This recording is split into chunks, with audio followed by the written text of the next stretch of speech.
Hi guys, and welcome back to the channel. Okay, guys, we're going to be seeing a video today, and this one is titled "Origins of the Finns, Hungarians, and Other Uralians." All right, guys, I'm so excited to see this one. All right, if you're so excited, please subscribe and let's get right into this.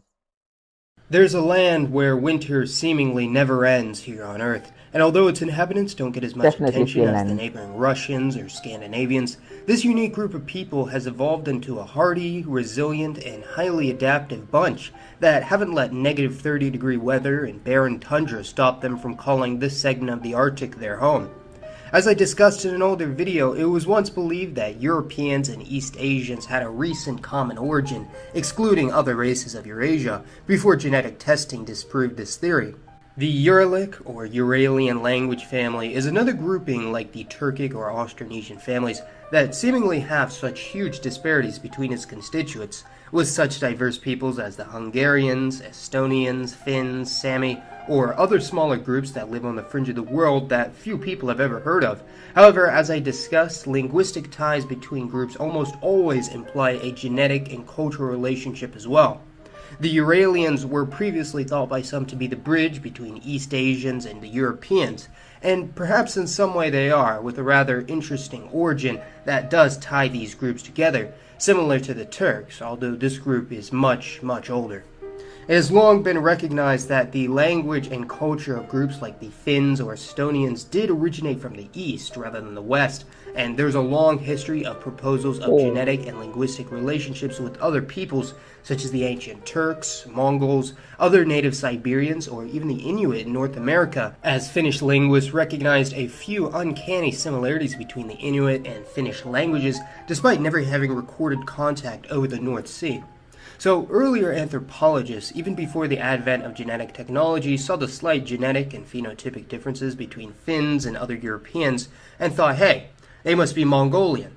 A little strange, but it is true that the Finns were classified as Mongoloid for quite some time, although now we know that although there is a moderate amount of Eastern Eurasian genetic impact on groups like the Finns, Estonians, Sami, or Uralians, they cluster far more closely with Europeans than East Asians, although this is not true for all Uralic oh groups. wow. The Uralian Urheimat was most likely located somewhere in northern Eurasia or Siberia, neighboring the Indo-European and Altaic homelands, and like the Proto-Turks, were originally of Eastern Eurasian origin, not being too distinguishable from the native Siberians or Mongolians, and many thousands of years ago the Proto-Uralic tribes began to migrate northwest past the Ural Mountains, which is where their language family derives its name from. The Uralic tribes settled around the North Sea in modern-day Russia and split around 2,000 years ago into the Samoyedic peoples in the east and the Finno-Ugric peoples in the west, and previously inhabited a continuous band stretching from the Taimyr Peninsula all the way to the Baltic Sea in northern Scandinavia, and there's actually strong evidence that Finnic tribes had a large impact on early Germanic peoples to the south. The Finno-Ugric peoples who moved west likely assimilated many of the original peoples that had lived there before, picking up many of their customs and genetics. So among Uralian peoples, it would appear that the majority of paternal haplogroups are of Eastern Eurasian origin, while the maternal haplogroups are more variable, split between East and West. Haplogroup N, originating with the original Proto-Uralic tribes in Siberia, is the common genetic bond between nearly all modern Uralians, with a couple exceptions. However, there are still massive differences in the autosomal or overall genetic makeup of various groups, as shared haplogroups do not necessarily imply a close genetic relation, but merely a common paternal or maternal origin. The genetic mutation of blue eyes is indeed believed to have originated around the Baltic Sea around 10,000 years ago as an adaptation to the Oh environment, really? which would later spread all throughout the world, and blonde hair is also believed to have spread out from this area as well, although that's a bit more complicated as this is not the only area of the planet that blonde hair Really naturally complicated, evolved, guys. as the trait is also common among Australian Aborigines and various Melanesian groups, even those that have no European admixture. Interestingly enough, Finland and Estonia continue to have the highest rate of blue eyes in the world, nearly 90% of the population, as Oh really? The highest rate of blue eyes in the world, guys.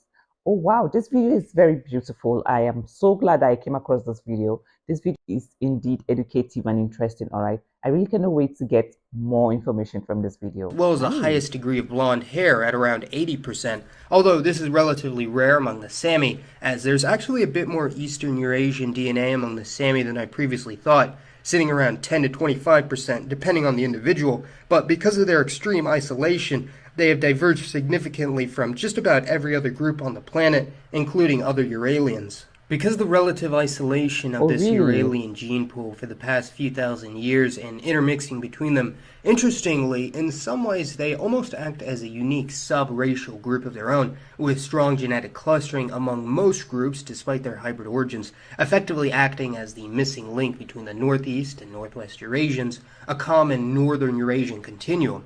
So, for thousands of years, the Uralians lived on the edge of the world, mostly keeping to themselves, although they did have a large genetic impact on many of the groups around them, as Finnic groups related to the Finns and Estonians previously lived all along the eastern coast of the Baltic Sea. However, following the Balto-Slavic expansion, many of these groups were conquered and assimilated, creating the hybrid Baltic culture that is essentially a Slavic-Uralic hybrid, with the Baltic peoples considering themselves to be very distinct from Slavs even to this day. Many other Uralic tribes were conquered and assimilated by Turkic peoples when they migrated west past the Urals and settled along the same region, so groups like the Volga Tatars or Bashkirs have a strong genetic and cultural relationship with the neighboring Uralic peoples such as the Mari, Udmurt, and Mordovians or Mordvins, despite belonging to different language families, and have even proposed political unification or solidarity in the past. However, by far the biggest event to have impacted the Uralians was the expansion of the Slavic, and more specifically Russian people from the west to the northeast, and eventually all of northern Asia starting in the early 1500s, about the same time Western Europeans were conquering the New World. The Russians, eager for conquering after centuries of subjugation from the Mongols and Turks, began their expansion from Moscow to the north, where they assimilated many Uralic groups like the Karelians, Vespians, Ingrians, Sami, and a whole host of other nations in the south known as the Volga Finns, including the Meria, Moromians, and Mescherians, who were all conquered so hard that they actually went extinct, wiped out, or completely assimilated into the northern Russian majority. For this reason, northern Russians have close genetic relations with Finno-Ugric peoples, especially the descendants of the Pomors, a unique Slavic group in the north speaking a language heavily influenced by the neighboring Uralians, although over time they were assimilated into the Russian majority and are no longer a distinct ethnic group,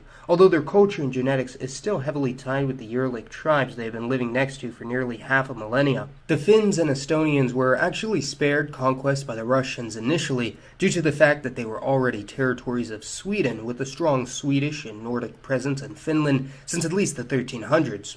Thus, Sweden had a pretty big impact on Finland for centuries, with a large number of Swedish colonists settling in both Estonia, Finland, and the surrounding islands, which is why, to this day, there's a large Swedish minority on the coastal regions of Finland, making up a majority on the Åland Islands, although nearly the entire Swedish population of Estonia fled or was expelled following World War II, along with the Baltic German elite.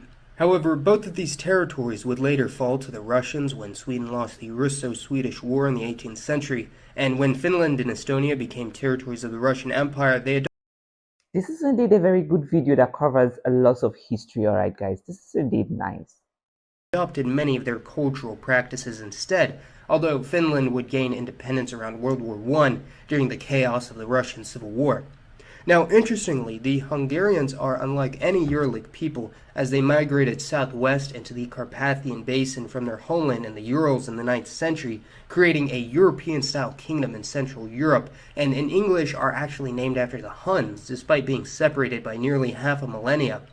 The Mansi are the closest living linguistic relative to Hungarian, although over the centuries after the Magyars settled in Hungary, many devastating wars headed by the Mongols or Ottomans have struck this region, leading to the Hungarians inviting large numbers of settlers from other areas of Central Europe, such as the Czechs or Germans, to settle there, effectively replacing the previous population while being assimilated into the Hungarian ethnic group. This has led to the Hungarians evolving into a unique Central European population with heavy Germanic, Slavic, and Italic influence, and even influence from other groups such as the Avars, a group composed mostly of Altaic descendants, as well as Iranian-descended people such as the Yasyks, who fled the Caucasus region after being invaded by the Mongols. By doing a dichotomous racial breakdown of various Uralic peoples, we can see the vast differences between different groups on opposite ends of the spectrums, with the Nganasan, a Samoyedic group in the east, being nearly entirely Eastern Eurasian, while the Finns or Estonians are mostly Western Eurasian, with Hungarians being the most genetically distinct. The Mansi, Selkup, Khanty, Nenets, and Nganasan are all mostly Eastern Eurasian, while all the others are mostly Western Eurasian, showing the massive genetic disparities between the two. Although, as mentioned, there's a large common gene pool shared between the Uralians, at least 20% between all groups. There are currently around 28 million Uralian people worldwide, with the largest being the Hungarians, Finns, Estonians, Mordvins, Udmurts, Maris, and Komis, with all other groups being less than 100,000 people, and the Samoyedic peoples in Russia only adding up to around 50,000. Outside of Finland, Estonia, and Hungary, the bulk of these communities only exist in small pockets scattered throughout Siberia and the Ural-Volga region, although as mentioned, they still have a huge impact on ethnic Russians that live in these areas. There's a large diaspora outside of their homeland in other parts of Europe, particularly Romania, Sweden, Norway, Ukraine, as well as the United States, which has a very old group of ethnic Hungarians spread out throughout the country, as well as a large Finnish population near Lake Superior in Michigan, which is the only other area of the world where Uralic peoples make up a majority of the population, with smaller ethnic enclaves in Canada or even Latin America. The majority of Uralic peoples are Christian, with a large irreligious segment among the Finns, Estonians, and Hungarians, and a smaller proportion, especially in the mountainous regions, still practice the traditional animistic religion that is similar to that practiced by the ancient Turks. So in conclusion, the Uralians are one of the more fascinating and enigmatic peoples with a unique history tied to many other groups, and a historic and modern lifestyle not seen in very many other areas of the planet. Go ahead and let me know your thoughts on the Finns, Hungarians, Estonians, and other Uralic groups, and for today's poll, let me know which is the most interesting to you. And as always, thanks for watching, everyone. This has been Mason. I'll see you Oh next time. wow, this is indeed a very deep-rooted video of history. All right, guys. Please let us know your thoughts, your views about this video, about the Uralic groups in this video. Is this video actually true? Please let us know in the comments. Share your thoughts and share your opinions. All right. Thank you guys for watching. If you have any suggestions or recommendations, always drop in the comment section. Okay. Thank you guys for watching, and see you guys in my next video. Bye.